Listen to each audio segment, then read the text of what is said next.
Hola, ¿qué tal amigos? Muy buenos días. Gracias por venir al www.radiovictoriagt.com. Son las 6 de la mañana, hoy lunes 3 de junio. Indicábamos anteriormente en la anterior transmisión que hoy es el Día Mundial de la Bicicleta, el Día Mundial de la Salud Humana, pero sobre todo de la salud del planeta Tierra que tanto necesita transitar del petróleo hacia la tracción humana. Triste decirlo de esa manera, pero estamos en esa situación. Estamos ya prácticamente en este momento en la pantalla, usted está viendo a nuestro amigo, colega, ya estuvo con nosotros aquí en una o dos oportunidades, eh, Abu Nfubea. Él es el coordinador, es el parte de los que dinamizan este movimiento que se llama panafricanismo. Panafricanismo no tiene nada que ver con el pan, aunque sí necesitamos pan, pero pan quiere decir, es una palabra compuesta, panafricanismo quiere decir la totalidad, la globalidad de los africanos en un proceso de movimiento, en la búsqueda de su unidad. Ustedes saben que en el mundo, nosotros sabemos que en el mundo habemos más o menos cerca de 1.400 millones de negros. De esos, 1.300 millones de esos, 1.200 más o menos están en el África y cerca de 100 millones, según cálculos, dependiendo también de las fuentes, 100 millones están fuera del África, estamos fuera del África y hay diferentes también, digamos, procesos de encuentro con otros pueblos que el mestizaje biológico genético va ocurriendo y una de las poblaciones con mayor cantidad de negros fuera del África es justamente uno de los continentes es justamente lo que se llama Abya Yala, todo lo que es la parte del Caribe, específicamente como Haití, como Cuba, podríamos hablar, por ejemplo, de Brasil, buena parte de su población, bueno, bastante población, Estados Unidos, países como andinos, como Perú, etcétera, tienen población negra. Entonces, de eso se trata el panafricanismo. Pero quien va a hablar de este es Abuy. Abuy, por favor, saluda a la audiencia. Te están viéndote en Radio Victoria, en Radio Dignidad de Honduras, también Rondas Campesinas del Perú, te están viéndote en Minca Comunicaciones y en otros canales. Adelante, por favor, Abuy. Buenas tardes y saludar a toda la audiencia que escucha a través de Radio Centro Pacífica, Radio Victoria, y a toda la gente de Ayala que nos escucha en Honduras, sobre todo en Guatemala.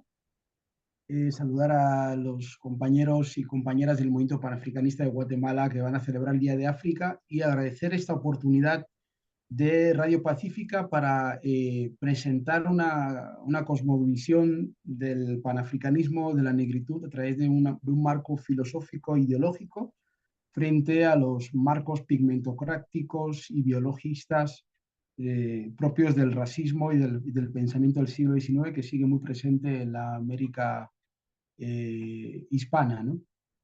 Muchas gracias, Abuy. De eso se trata, intentar clarificarnos. Clarifícanos, por favor, Abuy, ¿cuándo surge, por qué surge y cuál ha sido la historia de este movimiento panafricanista? Bueno, el movimiento panafricanista realmente tiene su origen en lo que nosotros conocemos como los quilombos, los palenques, los cumbes y los mambises.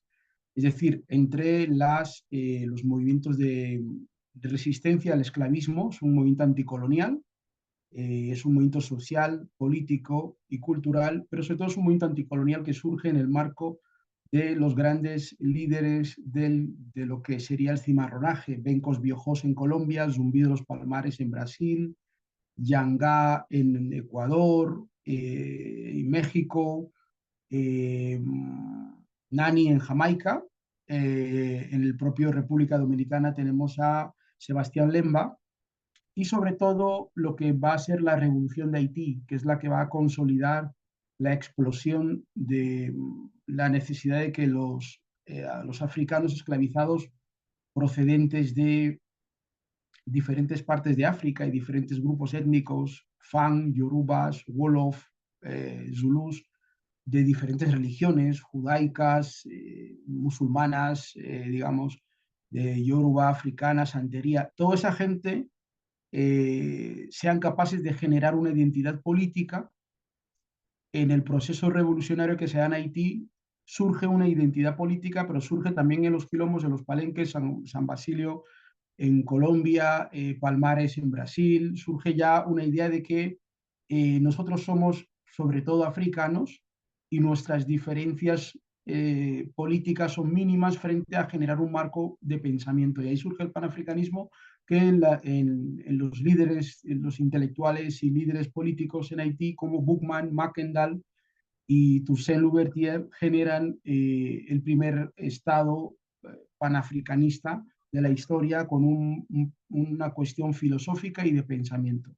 Este es el origen del movimiento panafricanista que luego evoluciona en el siglo XVIII y siglo XIX, lo que sería el movimiento, el pannegrismo y también el etiopianismo, con gente como el propio Delany y otros, hasta llegar a Henry Silvestre Williams, y también todo lo que son el proceso de vuelta a África, Liberia y todo ese movimiento, que son movimientos filosóficos ideológicos de que los africanos nunca dejaron de ser africanos a pesar de haber vivido 5 siglos de esclavitud.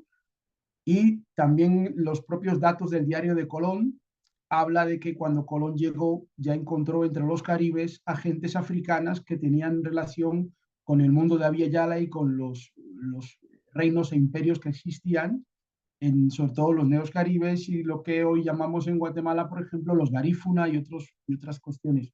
Pero es una cuestión, digamos, historicista. Aquí hablamos de un marco muy filosófico que se está planteando, que es después de esa evolución del siglo XIX, Henry Silvestre Williams y finalmente Marcus Garvey, que es el gran catalizador de lo que ha sido el sueño y la empresa de estos negros esclavizados que crearon un pensamiento filosófico que después aterrizó en África en los años de la Guerra Fría, después de la Segunda Guerra Mundial, con Kwame Nkrumah, Sekou Touré, en la lucha de Winnie Mandela y demás. Esta es un poco la génesis del panafricanismo a grandes rasgos, con digamos, el proceso evolutivo que he tratado de resumir, ¿no? En estos, digamos, casi 200 años. Muchas gracias, Abuy. Por supuesto que sí, para nosotros, quien habla, para quien habla también, Uh muy a -huh. pesar que es inquieto por los datos, lo que usted está mostrando, pues nos vislumbra, nos muestra efectivamente las ausencias que tenemos nosotros sobre esta realidad.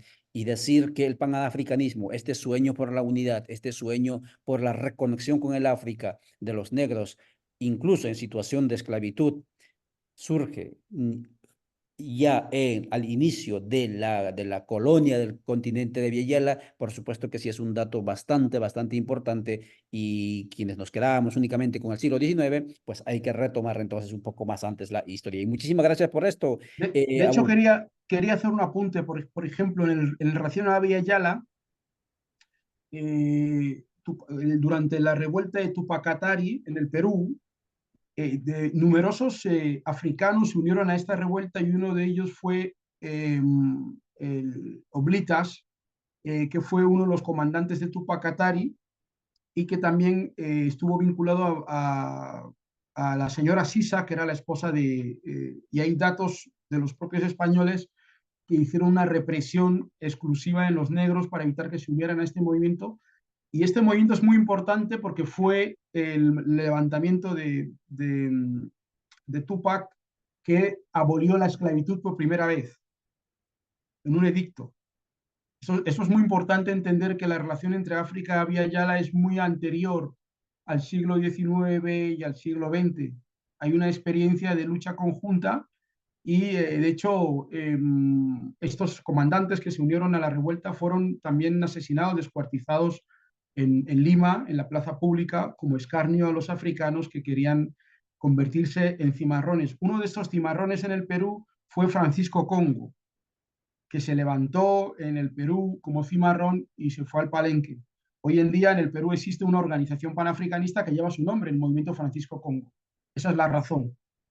Era solamente un apunte de los tantos que podemos señalar en relación a Bolivia, Perú, Ecuador, etcétera, mucho antes que Bolívar. Un dato nada menos sustancioso para quienes estamos inquietos por conocer nuestra historia. Y gracias por llevarnos otra vez a esos datos que nosotros desconocemos y creemos que la historia comenzó ayer, cuando la historia comenzó de encuentro entre pueblos, pues mucho más antes.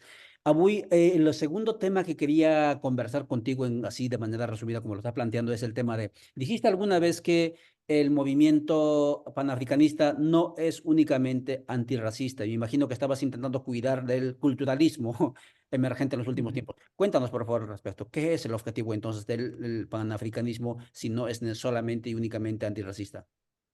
A ver, tenemos que tener en cuenta porque en los movimientos mainstreams que existen por parte de los propios de los movimientos globalistas y todos los debates que se tienen en torno a la hegemonía de la Escuela de Frankfurt, ha convertido el antirracismo en parte de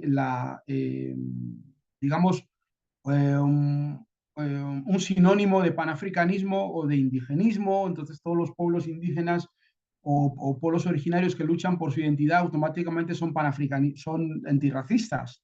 Y esto es un peligro porque reduce la teoría, nuestra perspectiva, porque los negros, los africanos y también los pueblos originarios tenemos un paradigma de sociedad. No queremos de alguna forma diluirnos en el pensamiento blanco que nos ha esclavizado durante siglos, sino que tenemos un paradigma. Y hay que diferenciar lo que es un paradigma y lo que es una estrategia de lucha. Una estrategia liberal, el antirracismo es una estrategia liberal de lucha coyuntural, pero no es el paradigma que perseguimos los pueblos negros. ¿Ok? Para entender esto, Alejo Ticona, un intelectual boliviano, autor del libro sobre Pachacuti, eh, lo explicó muy bien, pero el que mejor he intentado establecer en mi obra, que se llama Epistemología del Racismo, donde dividimos, por un lado, lo que es el antirracismo como expresión, digamos, liberal, decirlo, es una iniciativa de los blancos liberales que quieren mejorar la sociedad y, por tanto, quieren un proceso antirracista que no significa una afirmación, sino diluir el pensamiento negro, el proyecto negro, en un marco de sociedad democrática liberal. El panafricanismo es un paradigma que pretende un nuevo modelo de sociedad basado en el afrocentrismo. Y el afrocentrismo no es lo mismo que el eurocentrismo, que el afrocentrismo lo que persigue es la perspectiva analítica de África en el centro del análisis y no en la periferia, como ocurre hoy en día. ¿Vale? Cuando usted ve las noticias, pues hablan de todo y luego finalmente hablan de África y siempre son como tragedias. Eso es una perspectiva eurocéntrica y que persigue una perspectiva de los negros y los africanos siempre en la periferia y no en el centro, la contradicción centro y periferia, ¿no? Entonces, el panafricanismo lo que persigue es como he dicho antes, un paradigma de sociedad basado en una supremacía ideológica, en una confrontación de la narrativa que nos quiere imponer la narrativa eurocéntrica blanca, que nos impone que los indios y los negros venimos de los árboles, que no tenemos historia y que ellos han venido a bajarnos de los árboles y que nos han descubierto. Esta es la narrativa, esta es la lógica de la narrativa occidental que está inmersa en el discurso de todas las ideologías occidentales, socialismo, anarquismo, comunismo, todas esas ideologías beben de ese principio y el panafricanismo plantea un paradigma alternativo de sociedad en la cual los valores del Ubuntu, los valores del Uhuru, los valores digamos, africanos y sobre todo nuestra propia experiencia la convertimos en ciencia. Es decir, la lucha de liberación, como antes he explicado, contra el colonialismo, contra el esclavismo, porque normalmente se sitúa en la academia el colonialismo en el siglo XIX, ¿no? El colonialismo empieza en el siglo XIV, en el siglo XV. La resistencia empieza allí. Es decir, hay un proceso de lucha y que ese proceso va creando un marco ideológico y que tiene sus pensadores, sus teóricos dentro del panafricanismo histórico y por tanto el panafricanismo es la única ideología que presenta una batalla y un combate a la hegemonía y a la dictadura del colonial de Occidente y del mundo blanco sobre los pueblos que ellos llaman de color, que no tenemos, de acuerdo con la academia occidental, no tenemos historia, y por tanto el panafricanismo plantea una batalla a esa narrativa, digamos, colonial, y no solamente plantea una batalla, plantea también una solución al hambre en el mundo, a la destrucción del planeta por parte de todo lo que estamos viendo del cambio climático, a la economía, a la pretensión de una dialéctica entre la lógica marxista y la lógica del capitalismo. Son dos lógicas que lo que hacen es negar la capacidad de los pueblos, en este caso africano o de Abya Yala, de presentar una solución al mundo.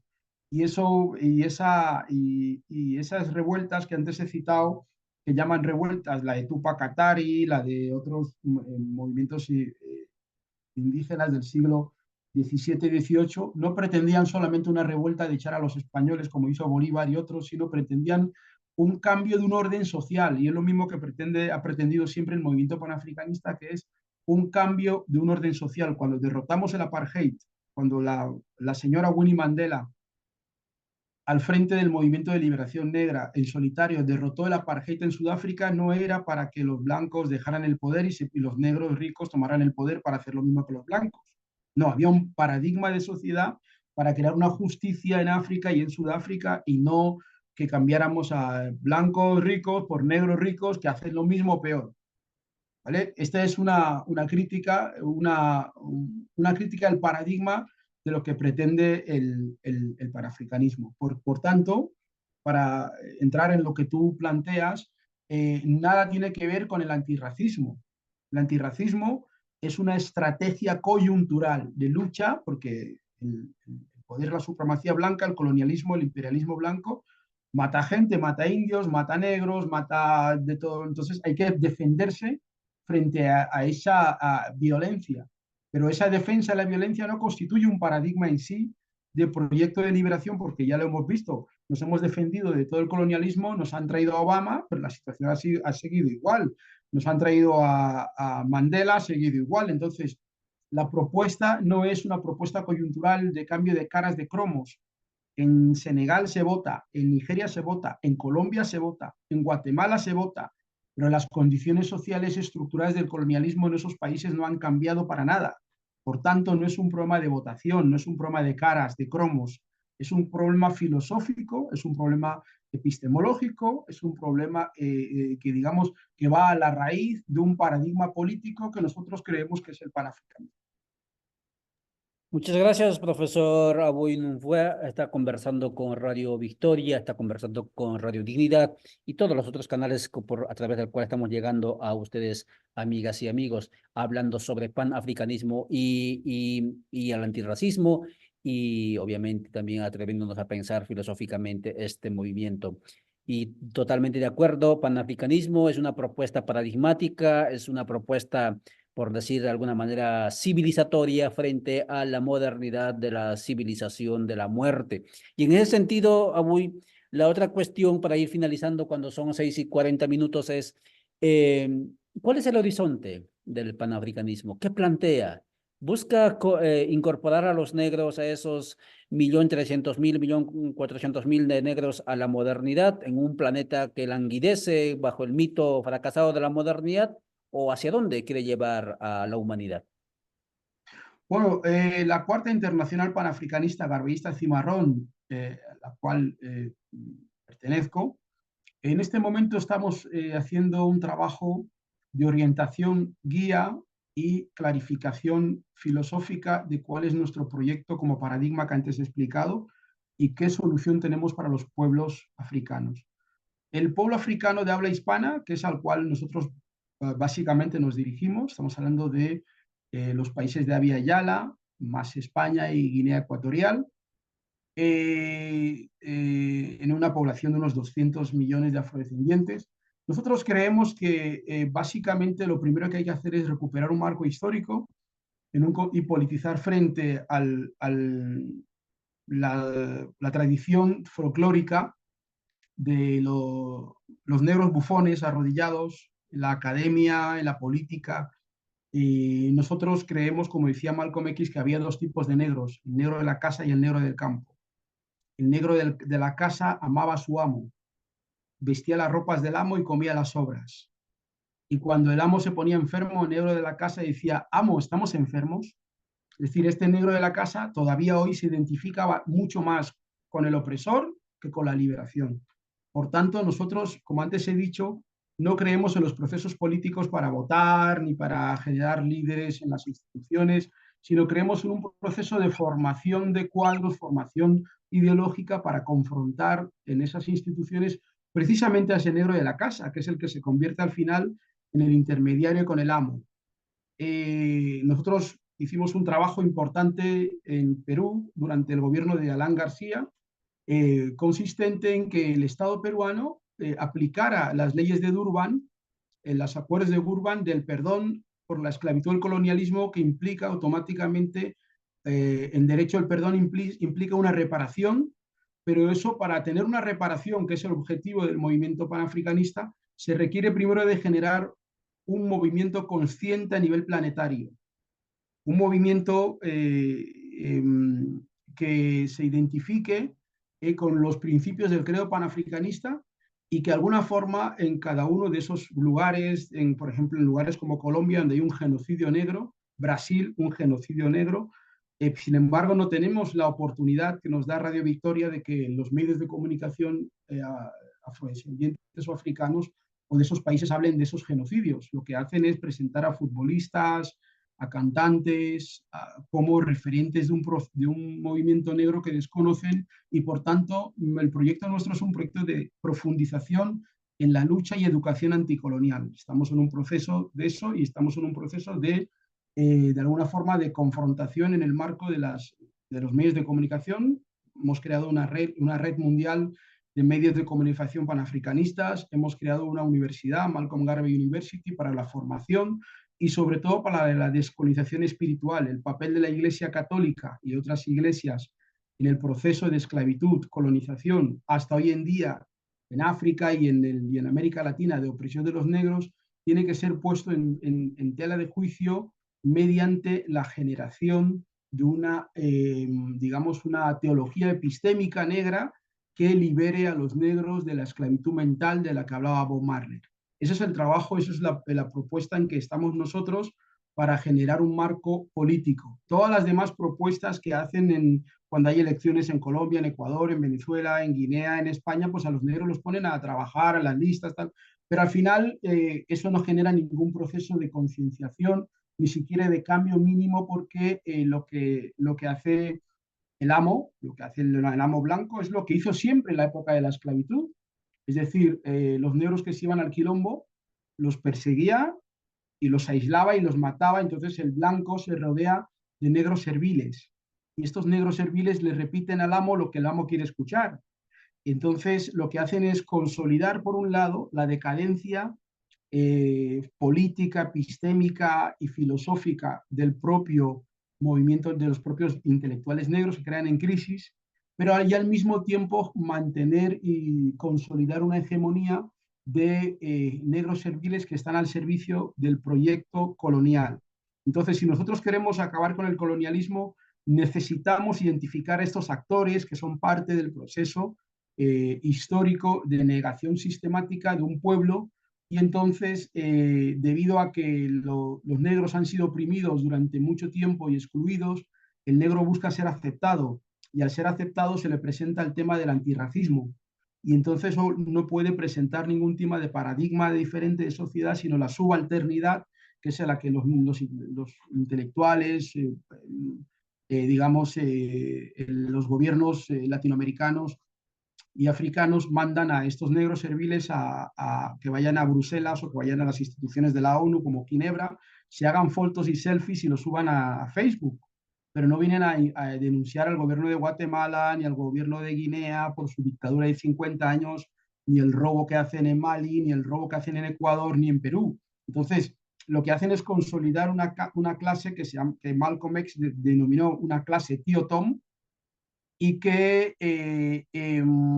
ha servido para consolidar el control en América Latina de la economía por parte de los descendientes de la gente blanca, que son los dueños de las tierras, son los dueños de las haciendas, de las fincas, de las empresas, de los partidos, de los equipos de fútbol, de las televisiones, de las universidades, de todo, y en todo eso entra la cuestión de la teología, porque la conciencia negra sigue muy controlada por el poder blanco de la iglesia y lo que es la jerarquía eclesiástica en todos los niveles. Y por tanto, si nosotros queremos dar un paso que estamos haciendo, necesitamos también generar aliados.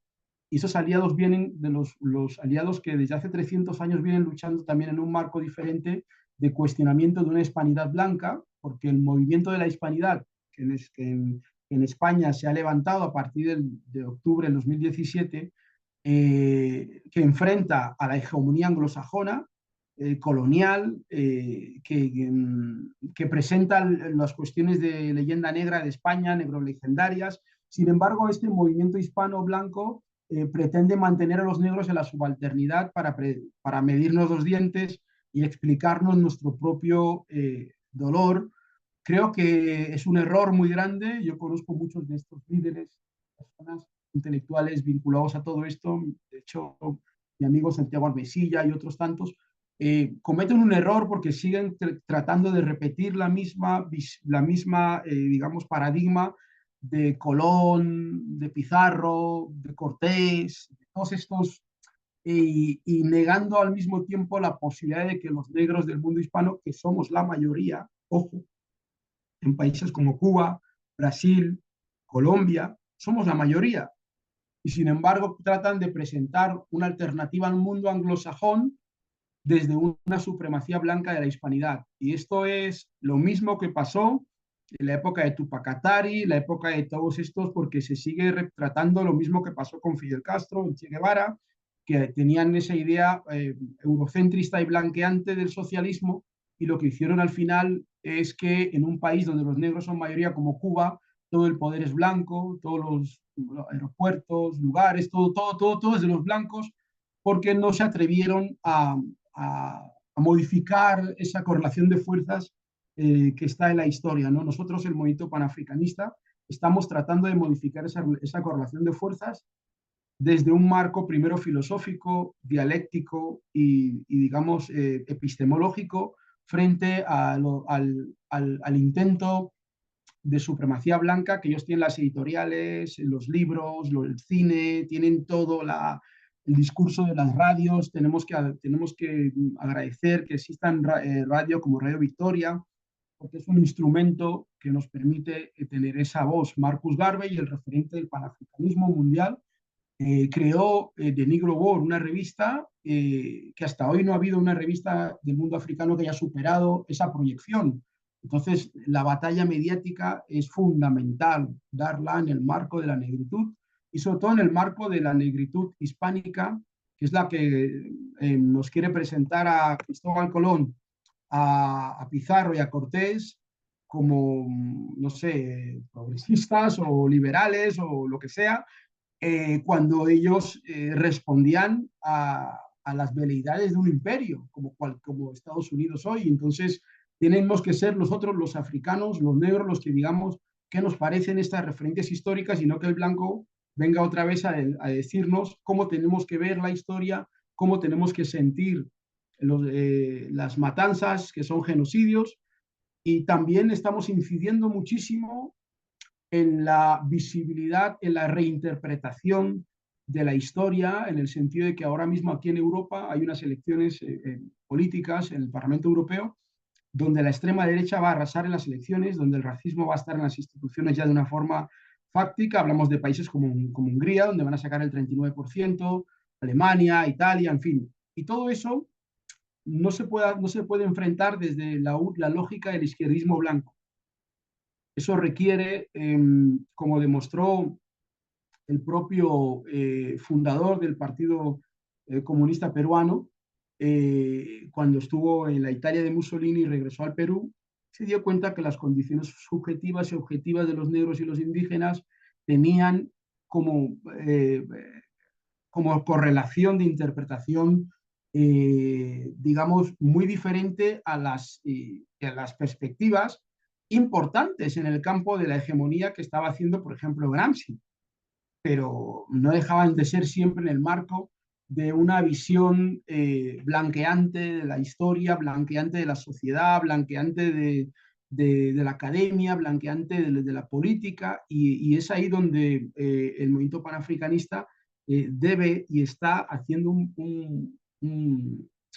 un papel fundamental de reinterpretación, de relectura de los marcos históricos que la blanquitud ha impuesto y sigue imponiendo a través ya no de blancos, sino de negros, lo que Omali Yesite la llama white power in the black face, poder blanco en caras negras.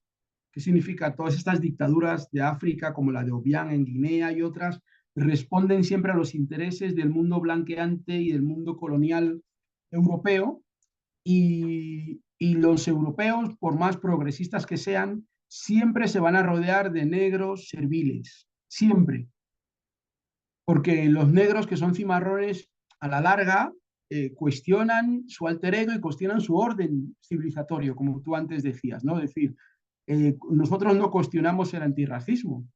Marcus Garvey nos enseñó que nosotros no somos antirracistas, nosotros abogamos por el poder negro, Black Power. Por Eso supuesto. es, eso es un concepto filosófico.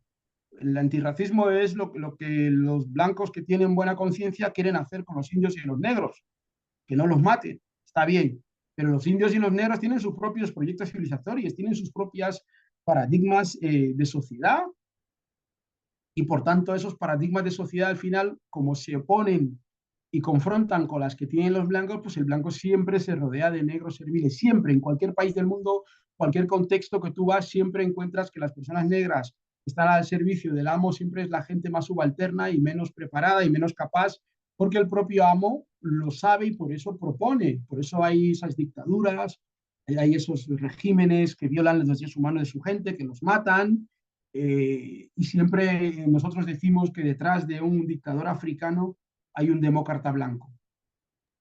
Muchas gracias a Buin, fue quien conversó con nosotros cuando son 6:55 sobre el panafricanismo y el antirracismo. Por supuesto que sí, estamos de acuerdo con las conclusiones a las que llega usted.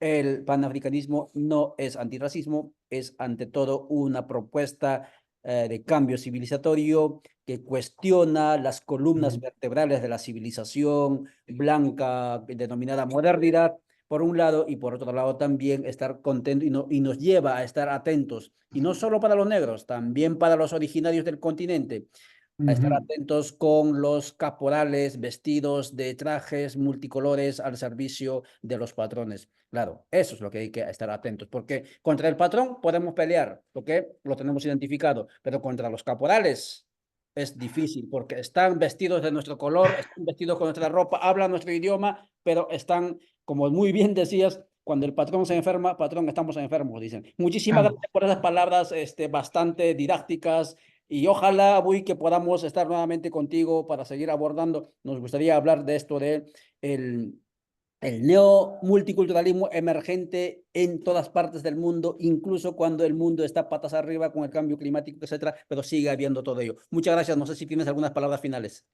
Sí, quiero mandar un abrazo y un saludo a mi compañera Ivette Morales, coordinadora del Movimiento Panafricanista en Guatemala. El día 5 van a celebrar el Día de África en Guatemala.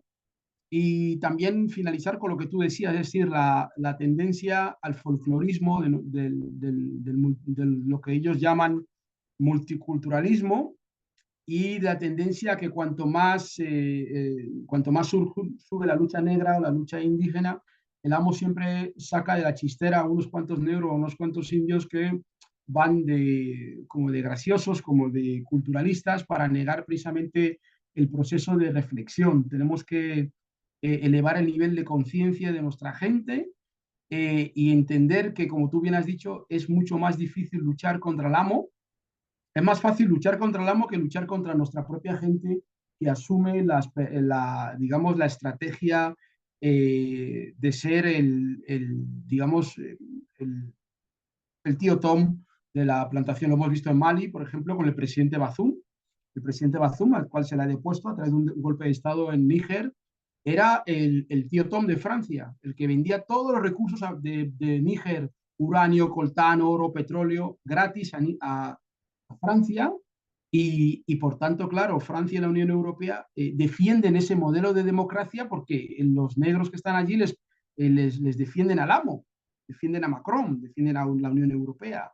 El pescado gratis para Europa, gas gratis para Europa, níquel gratis para Europa, en Nueva Caledonia lo estamos viendo con Francia. Entonces, ese modelo que llaman modernidad, como bien has dicho, no ha cambiado, pero tampoco han cambiado los aliados negros o africanos o indígenas que están en ese estadio, digamos, de servilismo, ¿no? De ser los elementos serviles para que despojar a África de todos sus recursos, entregárselos gratis a la Unión Europea y a cambio la Unión Europea y los medios de comunicación europeos silencian al pueblo africanos que están en revuelta, les llaman terroristas, les llaman yihadistas, nos llaman todo tipo de negación, pero eso no es nuevo.